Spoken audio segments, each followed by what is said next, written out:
It's therefore a great honor to stand before you today at this distinguished gathering of heads of states, policymakers, and business leaders, all united in the common vision of creating a prosperous and self-sufficient Africa. Hi guys, welcome back to my YouTube channel once again. My name is Marcos. Now, if you're watching this video for the first time, please remember to subscribe, comment, like, and share. Now, in today's video, the President of Ghana, John Mahama, has come out and sent a very educative and powerful message to the leaders across Africa and Caribbean. Now, I want you to go into this video. I want you to watch this video, and I'll be back with more views. Okay. This conference is a testament to our collective commitment to unlocking Africa's full potential and ensuring that our continent takes its rightful place in the global economic system. The theme of African prosperity speaks directly to the aspirations of our people, an Africa that is industrialized, integrated, and inclusive. Our continent, Africa, is at a crossroads. On one hand, we boast of immense natural wealth, a youthful and dynamic population, and growing technological advancement. On the other hand, we continue to grapple with economic disparities, infrastructure deficits, and structural barriers that impede our forward movement. But the good news is that our destiny is in our own hands. The actions that we take today through decisive leadership and strategic partnerships will define the future of this dear continent of ours. One of the most transformative initiatives of our time is the African Continental Free Trade Area. It has the potential to create the largest free trade area in the world. And the African Continental Free Trade Area represents a game-changing opportunity for African businesses, entrepreneurs, and industries. However, trade liberalization in itself is not enough. We must invest in infrastructure to facilitate trade, efficient road, rail networks, ports, and digital connectivity. We must strengthen African supply chains to ensure that our industries produce goods and services that meet both regional and global standards. We must harmonize our trade policies to eliminate non-tariff barriers and reduce the cost of doing businesses across borders. We must fast-track the full operationalization of the Pan-African Payment and Settlement System to facilitate the payment for goods and services across our continent. If we commit to these actions, we can unlock a $3.4 trillion market, creating jobs and prosperity for millions of Africans across this continent. We must move beyond being exporters of raw material to become producers of finished goods. Whether it is cocoa in Ghana, oil in Nigeria, copper in Zambia, or diamonds in Botswana, we must process and add value to our natural resources. By so doing, we'll not only increase our share of global trade, but also create sustainable jobs for our people, especially our young people. We must indigenize ownership of our natural resources. There's capital and technology available to us today to increase our participation in the exploitation of our natural resources. Our governments must therefore work hand in hand with the private sector to drive industrialization through special economic zones that encourage manufacturing and innovation, access to finance for small and medium-sized enterprises, which are the backbone of our economies, investments in technical and vocational education to equip our youth with the skills needed for industries of the future. The fourth industrial revolution presents a golden opportunity for Africa to leapfrog traditional development models. We don't need to go back to inventing the wheel. Digital transformation can drive financial inclusion. It can improve public service delivery and create new opportunities for all our people. We must therefore expand internet access and digital infrastructure to bridge the digital divide. We must encourage fintech and e-commerce to facilitate trade and economic participation. We must invest in research and development to support our homegrown innovations. Technology indeed has the power to make Africa more competitive if we embrace it strategically. Prosperity cannot be achieved without good governance, transparency, and accountability. Investors and businesses thrive where there is stability, predictable policies, and the rule of law. Our youth are getting tired and frustrated at the lack of opportunity for realizing their dreams and aspirations. Our decision to embrace democratic governance was supposed to be accompanied by a dividend that will lead to improvement in the lives of our people and prosperity for all. Unfortunately, progress in this regard has been sluggish and largely intangible.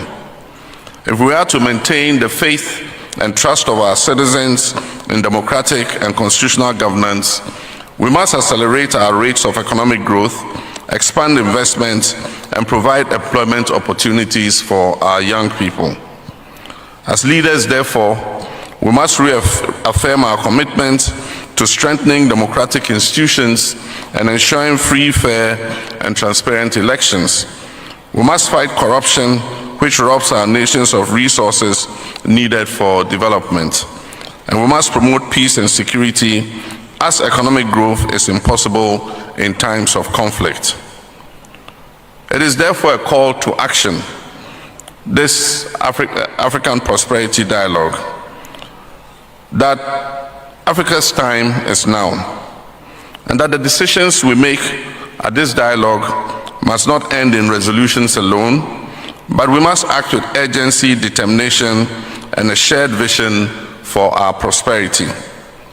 Let us rise to this occasion and break down the barriers that divide us, and build an Africa that is strong, self-reliant, resilient, and globally competitive. As our first president of Ghana said, Dr. Kwame Nkrumah, and I quote, he said that the forces that unite us are intrinsic and greater than the superimposed influences that keep us apart. Let us embrace those forces that unite us and chart a new path for Africa's economic transformation. Long live African unity and long live African prosperity. I thank you very much.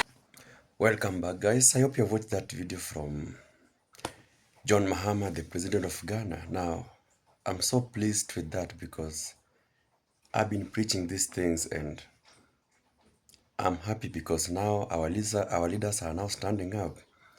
The president of Burkina Faso, Mr. Ibrahim Traore, has been preaching these things for long. And I'm now glad that our leaders are now starting to receive this message from Ibrahim Traore. He has been sending message to our African leaders that it's time to stand up. It's time for us to unite and make Africa proud. He has been sending a message of our leaders, they must take care of us, and I'm happy because just some few days ago, I had South Africa, I don't know, was it the Foreign Affairs, the ex-Foreign Affairs, she came out and she spoke of these things. And I also like that Jamaica also, the PM came out and tried to send a warning to Trump. I like that. Now, that's how we should be operating. Because if we don't do this, we won't make it. So, big up to Ibrahim Traore in the first place for trying to send a message to our leaders, because now they are waking up. Now they are trying to see what you always mean in your speeches. So, I'm so delighted with this, and I like it. Now, Africa, it's high time we unite. That's what Ibrahim Traore has been preaching all the time. And thanks to John Mahama, he has also sealed the message that he has also seen what Traore has been preaching all the time. He has come out and sent another message to our African leaders that It's time we stand up. It's time we utilize our resources. It's time we create jobs for our youths.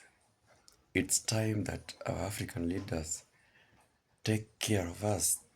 It's time they stop this issue of corruption. It's time we unite. We want this unity among our African leaders so that African can become one. We all know Africa is a very, very, very rich country. Our minerals, like we are very rich. That's why most of our export goes abroad because we are not utilizing all that. We have various resources. We are rich, we are blessed, but we are not utilizing that. You have seen how these people are very smart, like very smart. I remember here in my country, there's a guy who tried to invent was it a helicopter? And I don't know how these people noticed that. And what I heard is that he was taken because they saw that if this guy has this knowledge, then I think they think it is not useful to us or they know we don't deserve that. So they took him. And my question was, why do we allow such things? Because if an African can come out and do such things, it's really good because we need to start inventing our own things. We should stop